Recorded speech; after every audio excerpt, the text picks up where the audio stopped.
Hey,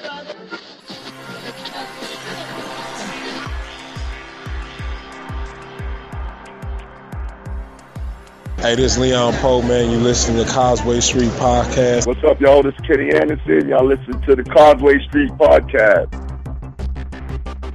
For all you new listeners out there, I'm your host, Josue Pavone. I'm joined as usual by my two co-hosts. I'm Sean Dutra. What's up? Yeah, like talk Long about walks yourself. on the bee. There you go. Joel Pavone. What up? I'm a Pisces. The most romantic. He leads off with that. The most romantic sign in all the zodiac. Oh, If you couldn't tell by my voice already. oh, Sexy. But I'm the producer of this ensemble that we call Causeway Street. In case you missed it. Hey, Bill Walton here, Celtics 1986. You're listening to the Causeway Street Podcast. Yeah, come here for nothing but the truth. This is where dreams come true. Thank you, Boston, for my life. where are we going? You guys are such homers. It's your boy Terry Rozier. You're listening to the Causeway Street Podcast. Now listen to my boys Joe, Sway, Joel, and Sean.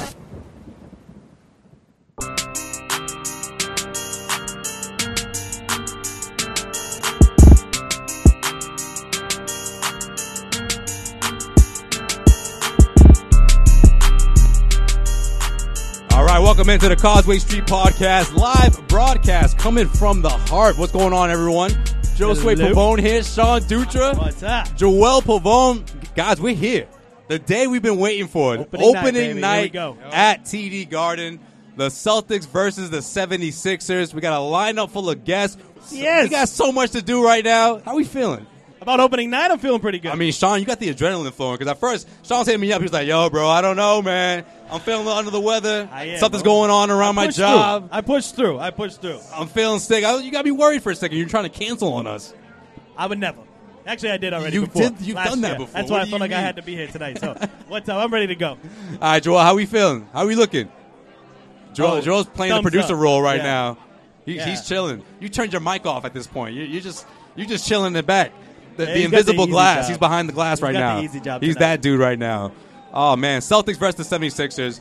And listen, I'm the first one to tell you that I don't think Philly, in terms of winning a 7-game series, is anywhere near the Celtics. But tonight probably is going to be a nail-biter between these two teams because, let's face it, the Celtics are not completely where they need to be right now. They're still trying to work things out. They're still trying to get Gordon Hayward back in the mix of things. And the 76ers got a lot to prove. I mean, they almost got swept last season without Kyrie or Gordon Hayward in the mix. So they got a chip on their shoulder heading into tonight's game. I think you're looking at two teams that have a lot to prove. Both teams have a lot to prove. I mean, you're looking from the 76ers, like you just said. You almost get swept in the playoffs.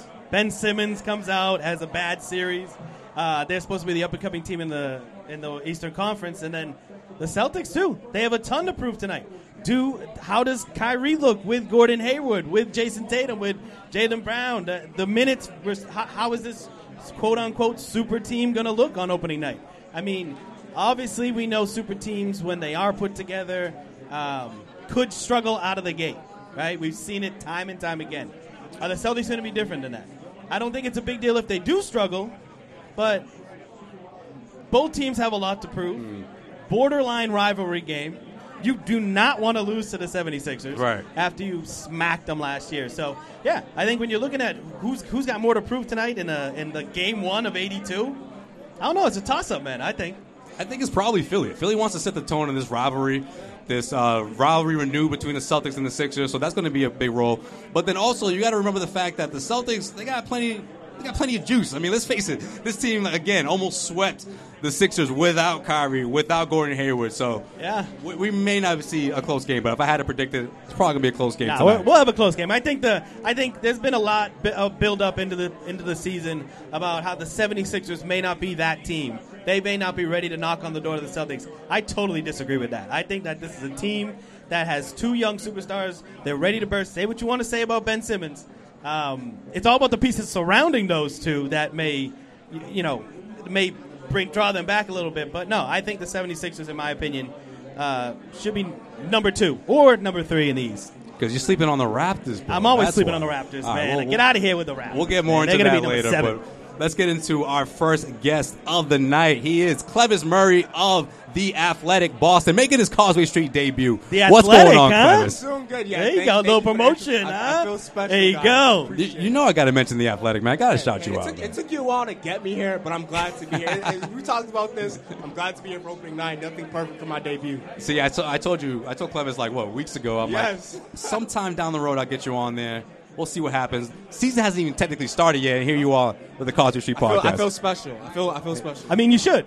You're right. I should. You're right.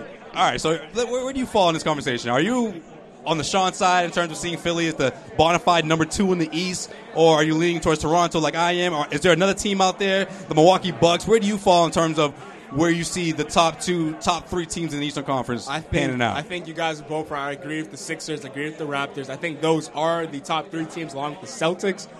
But I don't think the Celtics are a clear-cut favorite to make the finals, as some people think. Wow. I would not be surprised. You brought this guy. I wouldn't be surprised if the Raptors make it, because actually Kawhi Leonard is my pick to an MVP. Okay. And I would not be Wow. And I would not be shocked if the Sixers make it, because I think they can make that next step. I'm intrigued with how Markelle Fultz will play and how J.J. Redick coming off the bench will help that team as the sixth man of the team. So I think Celtics will have competition going forward, and I think people have to respect the Raptors and the Sixers. So if those 2 things pan out, that's the biggest if for the Sixers heading into the season. Yeah, I think the way Markelle Fultz plays, J.J. Redick off the bench. Outside of that, I mean, the team is basically the same. I mean, how's Ben Simmons developed? We know he probably doesn't have a jump shot, but I don't think he needs a jump shot because he's so dominant without it. How's Joel Embiid play? Can he stay? Health is the biggest question for all the 3 teams involved. Is Kawhi Leonard healthy? Is, Ben Simmons healthy? Joel Embiid healthy? Will Kyrie be healthy? How does Gordon Hayward transition back? There's so many question marks, and I think it's easier said than done to say in October, but what are we talking about come April? So you say Kawhi Leonard's your pick for MVP. I tend to think that Kawhi Leonard may play 50 games this year. I just think that he is so checked out, and this move to Toronto. Yeah, this isn't injury-based, by the way. This is not injury-based. He's just going to, sit out. I'm going to L.A. Why am I cold? Like that type of mentality up in Toronto. I think that Kawhi Leonard may play up to the way he did in 16-17 because his reputation's already hurt. Exactly. If he does not play in Toronto to the level that people know he can, I mean, he will become damaged goods. I think he knows that, and I think he has to deliver at least 25-5-5, 25-5, something like that to his normal standards. So I tend to agree. He has to prove something, but I don't think he has to prove it to the Raptors. That's what I'm saying. Yeah. He has to prove it to LeBron James and the Lakers, where he's going to go next year. So if you're looking at Kawhi Leonard, he says, "Hey, I'm not damaged goods. I'll play 4 months of the season, and then I'm checked out. Yeah. I know I got my spot and my jersey waiting for me in LA, man. It's wrapped, man. But I mean, I will say if he does come out, I don't think it's gonna happen. Don't put me on the record, guys. All right? But if he does come out and play Kawhi Leonard 82 games, Kawhi Leonard, then the Celtics could be in some trouble because I do think when he's healthy, he's one of the top 5 players in the NBA. Yeah, I agree with that. How he blends with Kyle Lowry is obviously going to be huge for this team. But also from a defensive standpoint, I just think having him on the defensive side over someone like DeMar DeRozan just changes everything for this team. And that's why they're my team. And we're going to find out soon. I mean, the first test is going to be Friday. I mean, we don't have to wait too long. Yeah. That's what I love about the schedule. You got the Sixers tonight, and then you got the Raptors on the road Friday night, Celtics-Raptors. I can't wait for that one. Yeah, and I think even with Kawhi, they were one of the top defensive teams last year, right? Maybe I don't know. Oh, you mean with DeRozan? Without Kawhi. With DeRozan. Yeah, right. I think they were, so you add him in. Yeah, we'll see. Yeah, I think people need to respect the North. I think the Raptors might be a serious problem in the East along with the Sixers. But, again, Kawhi Leonard's my pick for MVP. If not Kawhi, then I will say Kyrie, since we are in the Harp. Hey, don't let the Harp sway your opinion. No, that was my pick last season. I'm angry fan. I had Kyrie winning MVP last year, but I don't know if it's going to happen this year. I just think to explain my MVP point just real quick, I think Kawhi Leonard is just going to have to do so much for that team because he is the guy. The Raptors don't have any other shot creators, any distributors like that. He's going to play that DeRozan role, except now he has to lock up the best defender. Because last year, DeRozan wasn't guarding the best man. That was OG Anunoby. Now OG Anunoby gets to kind of take a break and it'll be Kawhi Leonard now this year. Not a lot of heat on him. Right. Exactly. A lot of pressure. I agree. How Kawhi goes is how the Raptors are going to go this year. So that's it. Biggest concerns for the Celtics heading into the regular season, besides Gordon Hayward, I guess? I just think it's health. I mean, how does Kyrie Irving play with his knee? How does, I guess, Gordon Hayward, come back? Because he said he has back stiffness. That's what scares me, the back thing. That's a whole nother issue. Back stiffness. And just, I guess, just how the team is with so many offensive threats. Kyrie, Rozier, Morris, Tatum, Brown. The list goes on. How does that team play team-free ball? Are they going to be? It's easy to say it, but it's another thing to do it. And I think they did it last year when they were injured. But now you got your best players back. How does that affect everybody? And also sacrifice. Again, they said it, but can you do it? A lot of guys are not going to be in the rotation this year, such as Semi Ojeleye, who played 73 games last year. He will not play 70 games this year. Marcus Morris probably won't take as many shots this year as he did last year. It's about sacrifice and health. I think those are the biggest question marks going forward for the Celtics to start the year. Yeah, I agree with that. I think it's exactly what you're saying. It all comes down to when things don't go well, right? How do they respond? And it'll happen. It's all good if they're on a 20-game winning streak. Tatum's putting up like 10 points a game. He's like, all right, we're good. But if you lose 2-3 games in a row, then how does those attitudes in that locker room mesh, right? Yeah. Who takes a back seat? Who's good with losing, getting 10 shots a night? I don't know. Is Jason Tatum going to be good with that? Yeah. You bring up Semi Ojeleye, and obviously what got him on the floor was his defense. I mean, he's a 3-and-D guy who would make threes from time to time, but what got him on the floor, got him his minutes, was the defense that he provided last season. You look at this preseason games, and I get it, it's exhibition games. Defensively, this team, that was easily the biggest concern, right?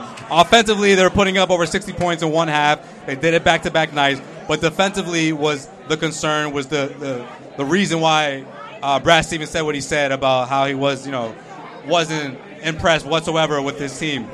Any concerns heading into the regular season in terms of the defensive side of things?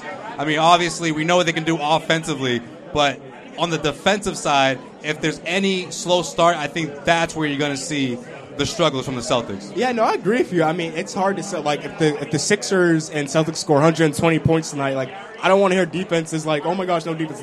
It's opening night. You're going to put up numbers. It happens every year. But I think around the 20-game mark or so, you should really evaluate the team.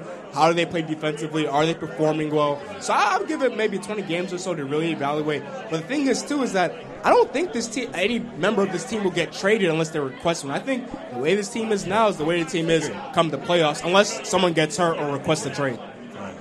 All right, he's Clevis Murray of The Athletic. Last question. How many wins the Celtics going to win? Putting you on the spot. I will say at least... No, don't give me that at least, Clevis. I want to bonify it. I solidify it right now. I'll say 54 or 55. Okay. All right. South to 60. Not bad. He is Clevis Murray of The Athletic. This is the Causeway Street Podcast, powered by CLNS. We're here at the Harp. We'll take a quick break. We'll be right back.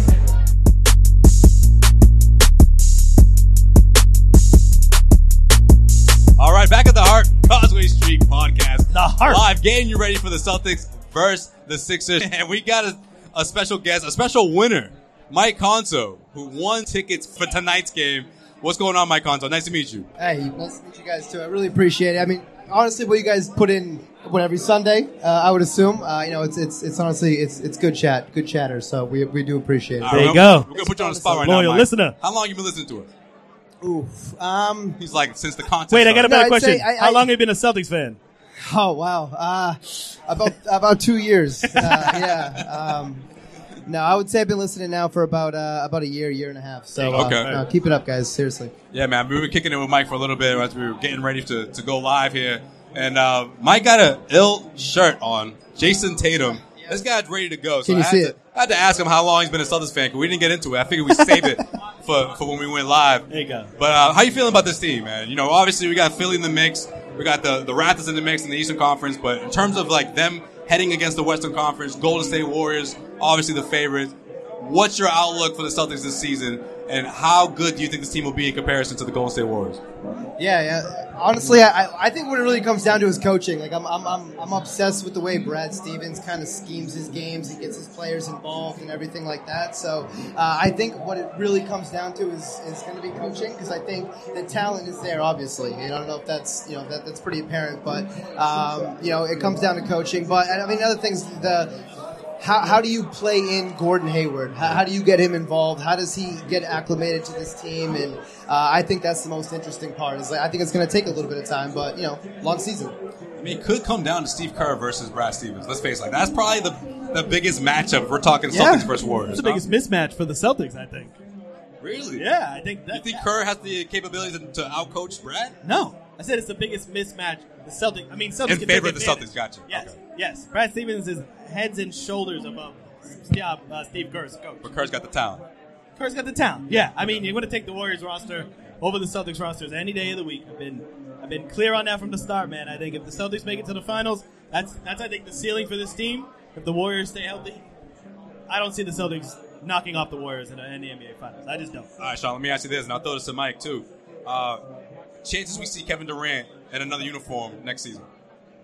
Because this recent report, it's got people a little bit rattled, especially Warriors fans. You got Mark Stein from the New York Times, who is confident that he's going to stick around, but says that other reports are indicating that he's willing to look elsewhere and move to another team to start a new chapter in his career.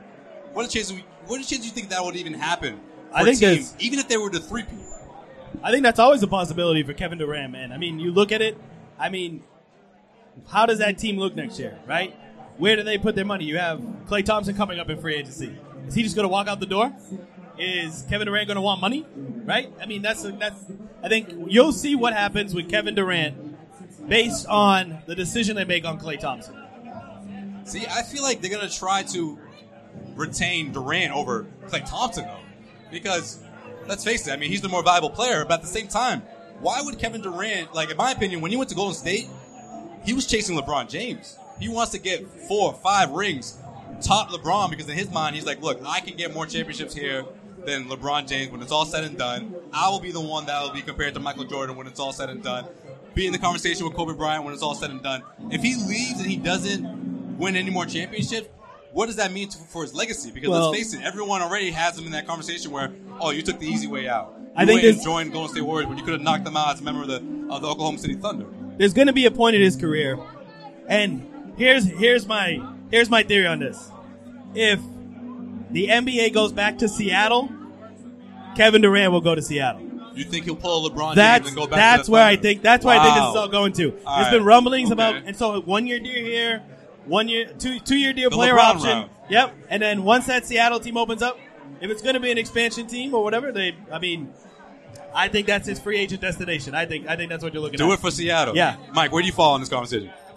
You know what? I think what's interesting is you talk about the legacy part, right? And I just don't think, as much as us as fans think about what about their legacy? What are they going to do about their career? The more and more we get into 2018, 2019, it's about I don't want to sound cliche, but living in the now, right? You know what I mean? I don't think they care as much about that stuff as they did 10, 15 years ago. So I think what he's going to come down to for him is where's going to be the best living style for me, and where am I going to have the opportunity to compete? Because I don't know, I just don't think he has that super competitive bone in his body. I need to win championships every year. Yeah, I mean, I semi agree with that. I mean, But at the end of the day, I agree that as an overwhelming way to pinpoint this generation of basketball players. Yeah. But he did go to Golden State.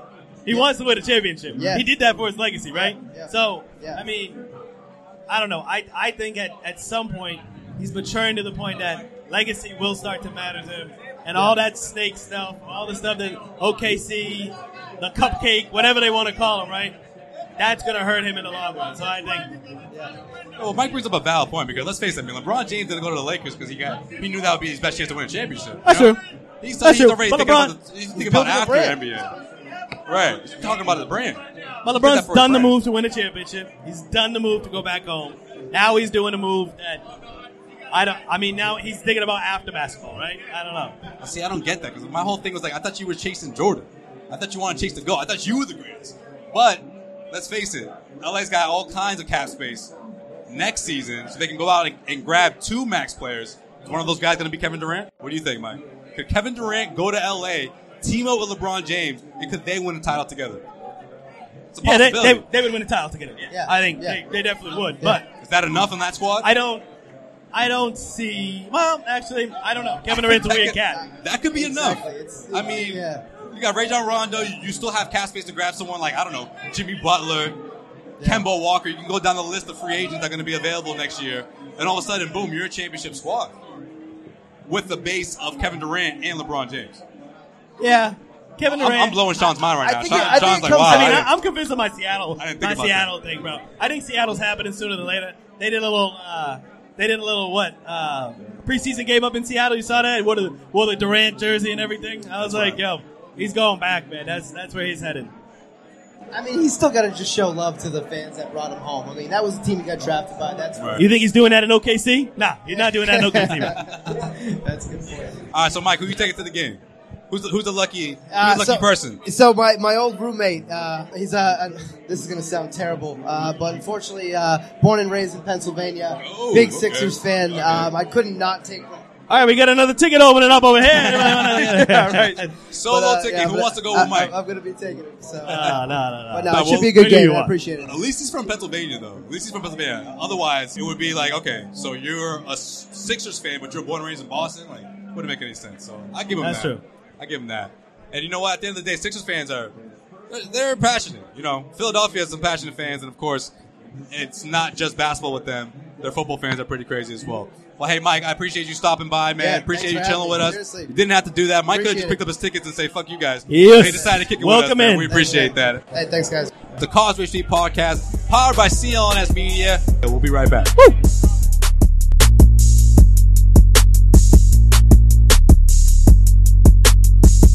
All right, back at the Harp, Causeway Street Podcast, powered by CLNS Media. And we're joined by our special guest, old friend, my boy Alan Varatta from Green Line Tees. What's going on, Alan? Thank you for stopping by, bro. I appreciate it. Yes, welcome in. I can imagine you're producing all kinds of T-shirts now. Thanks for having me. Yeah. Hayward back in the mix. Yep. Jason Tatum becoming who he is. Yes, Scary Terry is already taken off. I mean, it's just a marketing machine here in Boston, right, Alan? It is. I mean, a lot of competition, but we got a lot of good ideas coming out, a lot of quality, stepping our game up for this season. There you trying go. to separate us from the rest of the crowd. Excellent. I mean, Alan's one of the originals, so I'm sure you got some. You're like way ahead of most T-shirt companies in terms of creative ideas. Yeah. I'm sure you got plenty to contribute. But Alan, let's get into some Celtics talk. That's what we do here every time we have you on. Terry Rozier is obviously a big topic heading into this game. A few days before this game, talk of their possible contract extension. Of course, talks fell through. Yeah. They didn't meet the deadline. I'm going to put you on the spot here. What does that mean for his future? Do you see the Celtics potentially trading this guy before the season, or before the postseason? Or do you see them holding on to him and him solidifying that six-man role? Because that's what I would like to see from this team. I think he is not only crucial for how far this team could go, but I just think at the end of the day, if you see a championship from this team and you end up getting nothing in return, I think that's a fair trade-off. Where do you stand in this? This is tough because obviously Terry is starting point guard material in the NBA. Absolutely. We all know what he brings to the table offensively, defensively. We also know what Kyrie brings to the table offensively when healthy. Terry is the best insurance policy ever to have for Kyrie Irving, and he's proven he can handle it in the biggest stage, which the playoffs, which he shined last year. Yep. However, how much can you pay for an insurance policy when you have a max kind of caliber player in Kyrie, especially after he made the big ordeal saying he wants to re-sign and will re-sign? Yep. So I'm going to say both. I just don't see how the money's going to work, right?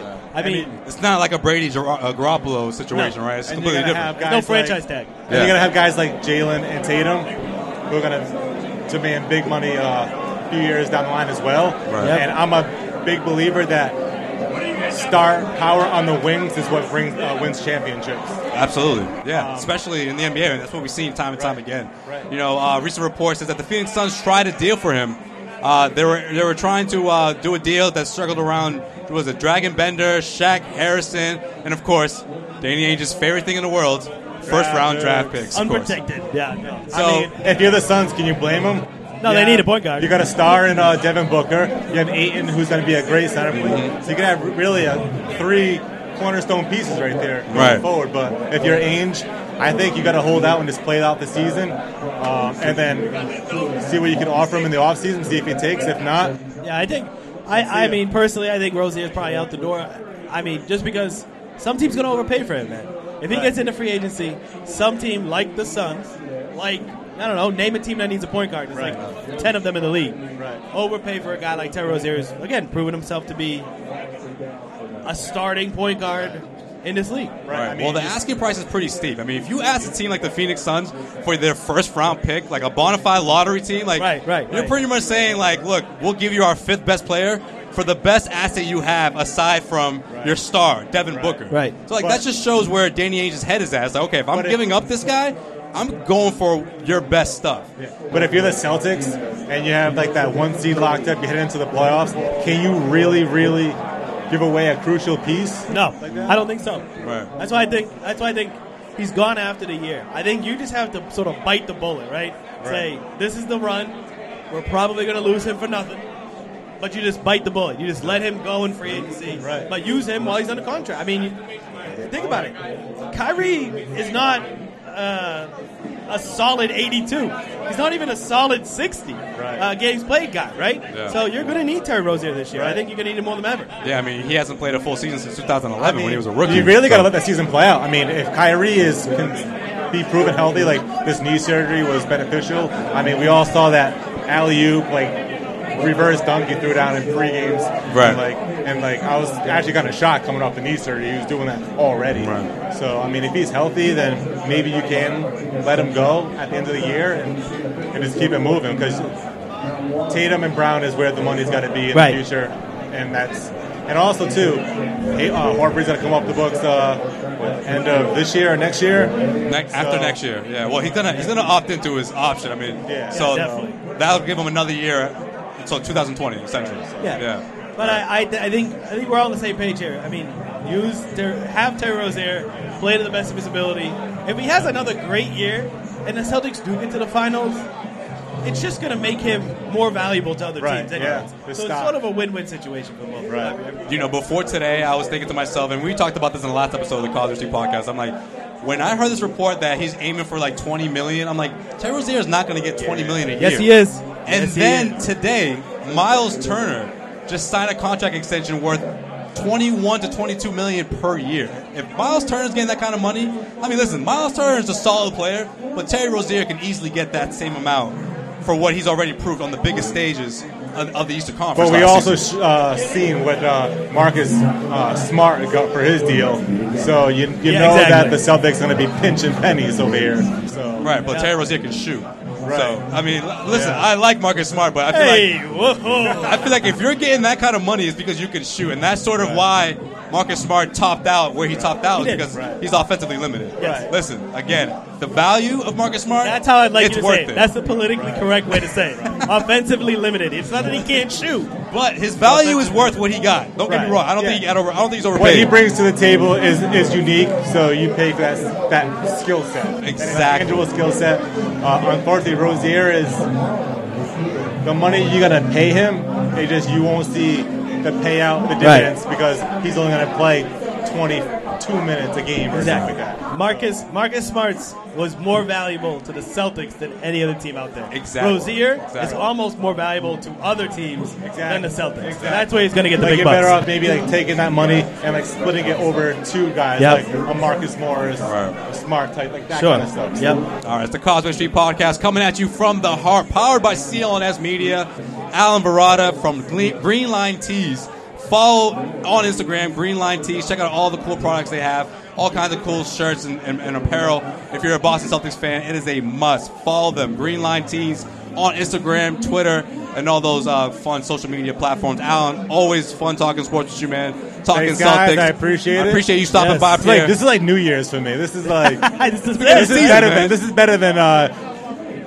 better than New Year's. This is it. The official start of the Celtics season. Forget January 1st. This is where it's at. This is New Year if you're a Celtics fan. We'll be right back. We're going to take a quick break. Again, it is Causeway Street at the Harp. Stay tuned. We got plenty more coming.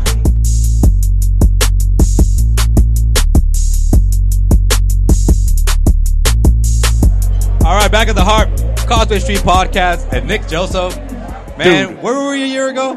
Nick Gelso of CLNS Media joins us, by the way. That's me. You know me. Before we got back on the mic here, we're talking about how 1 year ago we were in Cleveland. And can I say this? Nick was having a meltdown. Total. I'm like, my Gordon business is Hayward over. went down. It's it. We're going out of business. I'm going out of business. We're this not team going to is be not 500. even going to make the playoffs. Oh. Nick, it's going to be all right. What do you mean it's going to be all right? No, but if the listeners want to have a laugh, go over to the YouTube channel and find that clip, because Josue and I did a report afterwards. We both looked like we just saw ghosts. Yeah, we saw ghosts. It was so... And then on top of that, we have another bond here. We covered Sixers Celtics, that whole series. That's Epic. right. The confetti blowing out. Confetti night? Oh, confetti One of night, my favorite nights ever. Oh, man. Probably the best game I ever covered. Be great if they just drop confetti like right in the pregame ceremony tonight. That would be That'd be perfect. They should. They should do that tonight. If it was the Eastern Conference Finals, I wouldn't be surprised. Yeah, right. Or at least if like a bunch of fans did it, just to Just emulate have what the happened. confetti sticks, Yeah, get it going. Oh man, yeah, that was a crazy night. That was crazy. Yeah, And that then, was you know easily my favorite night. Not because the Celtics won, but like the way they won it in dramatic fashion And then the whole confetti thing. We've covered a lot of locker rooms, right? I mean, I never saw a more excited Celtics locker room on the road in a non-championship or, you know, I mean, they were just... Al Horford's on the phone with his wife. Yeah. People are going nuts. And you never see Al Horford like that. No. Yeah, he was so emotional he that keeps game. his cool, but that game, I love Al. I mean, he hit the go-ahead shot. That was a huge shot. He Huge was play, of the course, by Brad man Stevens. that game. Yeah, He was the man. Absolutely. All right, let's get into this game. Let's do it. Let's get into this game briefly, Nick. Celtics, Sixers. Obviously, you know what happened last year. They're going to have a bad taste in their mouth. They're going to want to come out here swinging. What are the chances you see them come out on top here? Let's just throw it out there. Not like it's going to mean anything if they win the first game of the season, but like, where do you feel like in terms of the Celtics' chances in this game tonight? I actually, and I don't want to get beat up here at the Harp, but you got the Sixers winning. That's all right. My predictions are always wrong. That's Joseph. all right. There we go. Good. That. I mean, the Celtics will go 81. Let me call my bookie right now. Right, Yeah. 81-1. But That's here's right. the thing: the Celtics, they have to incorporate two players, key players, three really if you include Tice. The Celtics have been talking trash all preseason. As you know, that's been getting on my nerves. Yeah, you're not a big fan of the PWA. Not in preseason, not when you haven't played a game. And then on top of that, the Sixers have a chip on their shoulder. I mean, those guys, I think they have something to prove after getting embarrassed last year in the playoffs. Yeah, and they got talent. Let's not forget that. You know, chip on the shoulder, plus talent, plus young guys. Plus they're a good team. And those pieces that were with Philly last year, the Redicks, the Sariches, they're all back. It's pretty much the same team. Plus, you get another year of Simmons and Embiid. So, well, and now I don't want to make you laugh out loud, LOL, but Markelle Fultz is starting tonight, I heard. That's right. I'm not going to laugh out loud at You that. wanted him so bad. I'm a guy. I'm a Markelle Fultz believer. You remember that? I I'm a remember. believer. Why do you think I'm looking right at him going... I still think Fultz will be a player. Fultz will be a player. We'll see. But I'm glad we got Tatum. You're glad the trade went down. Okay, at least we know that. Finally At least we know admitted that it. much. I'll say it. 2 years in. Tatum. JJ Redick coming off the bench. Speaking of which, if you haven't heard already, starting lineup is exactly what you would expect it to be from the Celtics. Kyrie Irving, Gordon Hayward, Jaylen Brown, Jason Tatum, Al Horford. You know, some speculated that Aaron Baines would be in the mix, but not tonight. They're going small. Probably going to be the lineup throughout the bulk of the regular season. Although some would say Brad Stevens likes to mix things up here and there, but for the most part, this will be the starting five. It's going to be steady. Yeah, I agree. I thought maybe there was a 1% chance you'd see Jalen start and Gordon would come off the bench. That's what I was thinking too. A 1% chance. Well, Jalen's starting, but I thought that he would find a way to bring in Hayward off the bench. Right. Probably put Baines in the mix there. Right. But yeah. All right. Well, let's do this. We got an over/under. All right. We got a few things to go through here. Over/under, Nick. We'll all dissect these and have some fun here. All right. Sweating like Patrick Ewing right now. Like Patrick in the fourth quarter. Yeah, a little bit. All right. So let's get you out of here soon. All right, Nick. Over/under. Celtics win 60 games. Over. I think the Celtics could win 61 games. I had them at 62 the last time we predicted it. That's right. You had 61. And you're saying this slow start because you predicted a slow start. I think the slow start won't affect 60 as long wins. as the injury bug doesn't come. If there's no injury bug, they're over. They're 60 plus. I think this team too deep. 60 sounds good. I'm saying push, man. Yeah. I think there are going to be some growing pains at the beginning of the year. I do too. I do. So I think that's going to. I think they'll be fine. I think they'll be the number 1 team in the East, but I think 59-60, right around there. Yeah. If I had to bet on it, I'm going under. So you got the under? Yeah. All right. Yeah, Sean's a betting man, so he's looking at it like legit over under. Oh, I'm going under too. I'll go 59 games. I don't bet. I don't know what you're talking That's about. so safe, dude. What's this? The Price is Right? What do you mean? You said 61. Closest without going over. I like Joel's prediction on that. Joel says 60. Well, that's my prediction, but the question is over under 73 wins. 73 wins over under. Over. There it is. Yeah. But think about it this way. way. The Warriors record will be done by the end of this year. Here's the thing. He has 10-minute segments. You know when you get Gelso on, it's going at least 20. Yeah. Here's the thing. He might take us a tip-off. Post-game. Yeah. So here's the... We'll be here all night, folks. Here's the one thing you got to consider here. Even with injuries and resting... That team last year, so the team that would be on the floor if Kyrie and Gordon were resting, went to Game 7 of the Eastern Conference Finals. Right. Yeah. So they can still win 60 games. Yeah. All right, over under. Gordon Hayward averages 16 points. Nick, what do you got? Under. I think he's going to be somewhere between 13 and 15. Yes. And I'm happy with that as long as he's able to move laterally and plays amazing defense. Yes. You know what? I'm same boat. Under. 13, 14 tops, I think will be his average. We agree, Joe. I disagree. I think he's going to be over. I think just because this is a Brad Stevens system, Gordon Hayward's a Brad Stevens guy.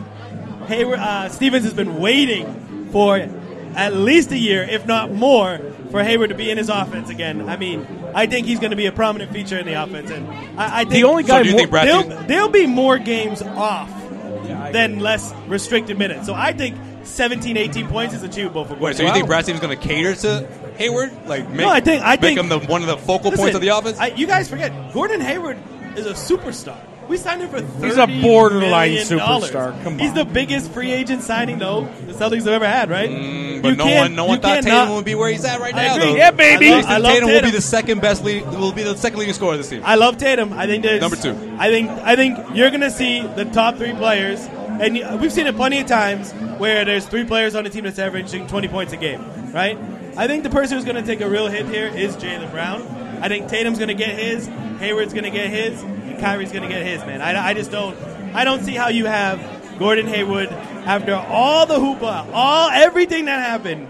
He's going to score under 16 a game. I just don't see that. Well, to piggyback on that quick, and I mean quick, the only guy maybe more excited about Hayward returning than Hayward might be Brad Stevens. Yep, I agree. So you might be right in that point, but I'm sticking with 13. Yeah, same. Woo.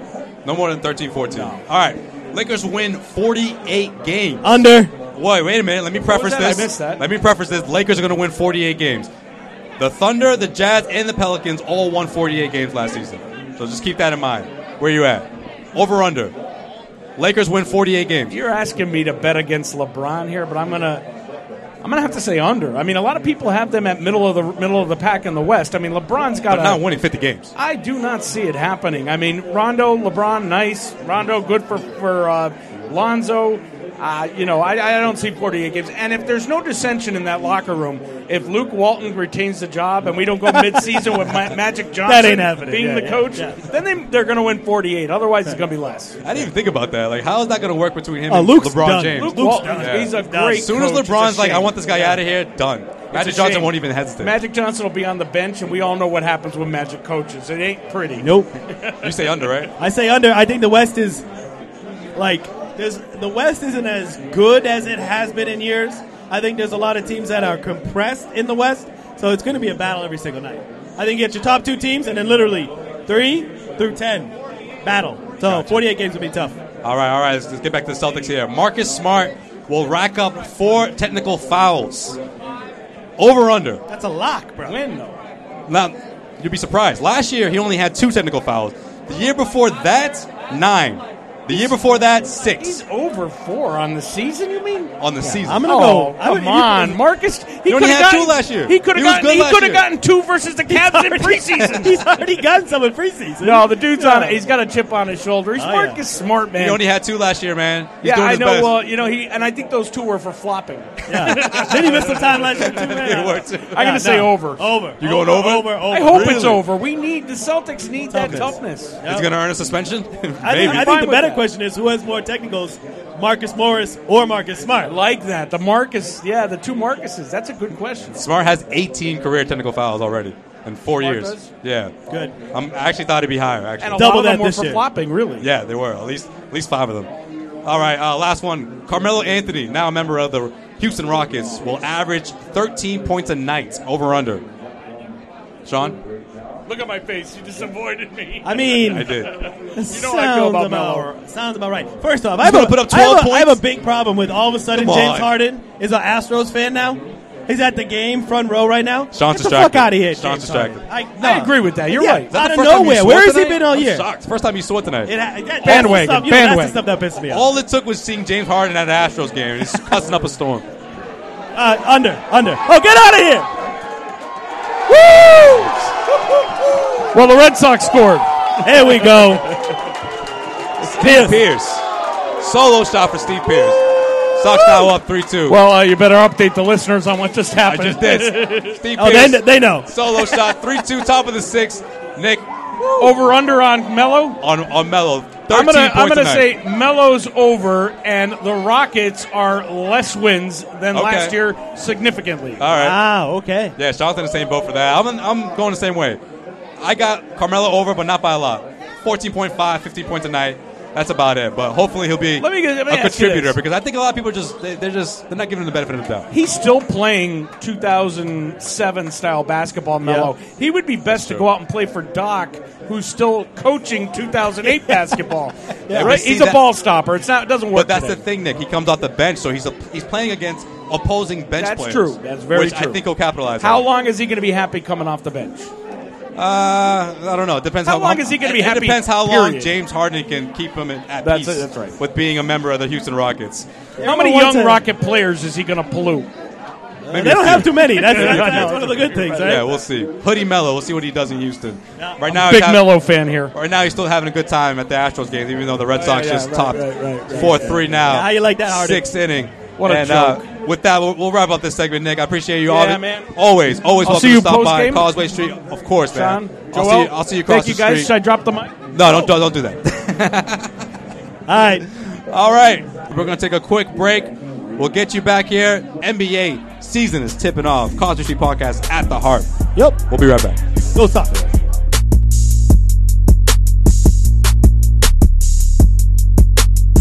Final segment. Sean, it's time to look ahead. We're looking For the ahead? first time of the 2018-19 man, season. I'm not Sean's ready been dying for to this. do this segment, and I'm shocked he's not ready to do it. I'm never ready. Never ready. Some All things right. never change. So this is a part of our podcast we do every week, but we're just gonna look ahead. Every week of the regular Get some season. predictions. So- 76 and Celtics obviously happening tonight. First time. Tonight, big game. We've been talking about it all day. Not gonna beat a dead horse right now. But here's game number 2. Raptors, Celtics. Celtics go to Toronto, to the north, take That's on right. the Toronto Raptors. So, what Kawhi do we see? I don't think we see a Kawhi at all. They might catch that L, though. They might catch that. Yeah. So then it gets a little easier. Head to New York, play the Knicks, who got literally nobody on their team that is worth talking about other than Kristaps Porzingis. Will Kyrie Irving be there next year? You never know. That's literally all I have. I'm gonna go Celtics got 3 games to start the season. 2 playoff teams from last year. Technically, the number 1 and number 3 seed. That's tough. All right, so go ahead. Don't be afraid to say it. That's 3-0. Yeah. I think it's 3-0. All right, I fair think enough. the Raptors are garbage this year, and I think the Celtics win tonight. Okay. All right. I'm going to go. I'm going to go. Let's say this: 3-0. Okay. 3-0. Okay. Yeah. I think the losses will start kind of stacking up on that road trip. You know, Well, it gets a because little- they come back home after New York, and then it gets dicey on that road trip. It is not an easy start to the season for the Celtics. It's not. So, Yeah. coupling that with the progression of this super team, I mean, we shall see. We should. We shall see. That's right. All right. Looking ahead, Joel's in his own zone over there. I'm sorry, fellas, man. I'm just trying Hey, there he is. to, Joel's here. trying to produce, run some social media, All right, you no know, one- all that good stuff. You're not impressing anyone over here. Trying to make everybody look good here, all right? All right. Especially all you right. two. What's up with Jimmy Butler? What is the final? The season starts tonight. What is up with Jimmy Butler? See, you should have done that over and under. Is Jimmy going to stay the whole season with the Timberwolves? Ooh, that's a good one. Because, according to Tibbs, he is scheduled to play in the season opener. You have to play him. I mean, let's face it. You have to, if you want to trade him, which obviously that's what the Timberwolves want to do. You got to showcase him. You can't just hold on to him and say, "Here's Jimmy Butler," and all you can really, look at is his tape from last season. I mean, if you're going to get FU Jimmy Butler, I mean, he may be. But the thing is, he may be increasing his trade value very quickly. Yeah, that's true. But the thing is, though, most teams all over the league already are getting this all twisted, thinking that it's all on Jimmy Butler. When Jimmy's saying, actually, it's the higher ups that are treating me like crap. And diva, he's a diva. Supposedly he's never said anything to he's never had any qualms against his teammates or Tibbs. I'm not going to say the rest of his coaches, but Tibbs in general. Yeah. And at the same time, Tibbs is sabotaging every time they try to move him. So I don't think he's going anywhere. Just take the deal from the Heat. Get it over with. Yeah, Get it to Miami. Tibbs got to go. Yo, Tibbs got beef with Riley that goes back, apparently. Pat Riley. Is that what's stalling this? That's what's stalling this with the Heat, at least. Oh, man. He's got to go. Another team should swoop in with a nice offer, though. I think that's going to be the difference. I don't think he's going to the Heat. He's going somewhere else. If he gets Houston, get on the phone. He's not going to Houston. Eric Gordon. Like I said from the start, Gordon will fit perfectly. In that system. It's not that. It's the Mavs. Mavs are going to be walking away with Jimmy Butler up there. Well, in case you missed it, the New Orleans Pelicans coach Alvin Gentry told reporters this week that they have no intention of trading superstar Anthony Davis for anyone ever, or at least this season. All right? Because Davis has one more season after this one left on his current deal, but he's eligible for Supermax this summer. Right. So if he doesn't sign that extension, you better believe they're going to try to move him. Yeah, that's what he's going to be on the block. I mean, this report saying that he wanted out. I mean, Stephen A. Smith is the only one that's saying that was the case, whereas you look at what's around and what the Pelicans can get for him right now, it's not really worth it at this point, So you might as well hold on to him. It's only worth it to trade him in the last year of his deal. Yeah, you got to make this thing. You got to milk this for as long as you can, because this is your franchise guy, and you may not get someone like him for a very long time once you officially trade him away and let him move on with his career elsewhere from New Orleans. It is inevitable, though, unless they can pull off some sort of DeMarcus Cousins-like deal again. I don't know. I don't think I see that coming anytime soon. Yeah, I mean, I tend to agree with Mr. Coach Gentry here that I don't think he's going anywhere this season. But again, it all comes down to what happens next summer. All these new deals being signed, and if he says, "Wait a second, I don't want to sign this Supermax extension yet, or just at all," right? You best to believe then they're going to start making moves or look to make moves. We'll see. All right. So that's all I got for in case you missed it. For the Celtics take on the 76ers across the street. There we go. Let's go Celtics. Who you got, Joel? Who's winning tonight? Celtics are going to win, but it's not going to be as close as people who have the Celtics winning. Oh, I think we got a nail biter. Yeah. It's an interesting prediction. I think Celtics by 28. Stop it. Instead of Celtics by like 5. So we're going to see Yabusele and the bench crew out, Sean? Geno time. Geno time, man. None of that. First night Geno time tonight. All right. I got the Celtics winning by a few points. It's going to come down to the wire, but the Celtics come out on top and piss off the Philadelphia 76ers. But look out for the 76ers to put out a really good fight. Yep. They may even earn themselves a 15 to 16-point lead at one point, but then the Celtics will come roaring back. There you go. There's a play-by-play for you. There's a prediction for you. And with that, we wrap up our live broadcast from the Harp NBA season. Tips off 2018-19 season.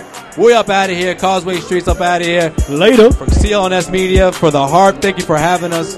Until next time, guys. Peace.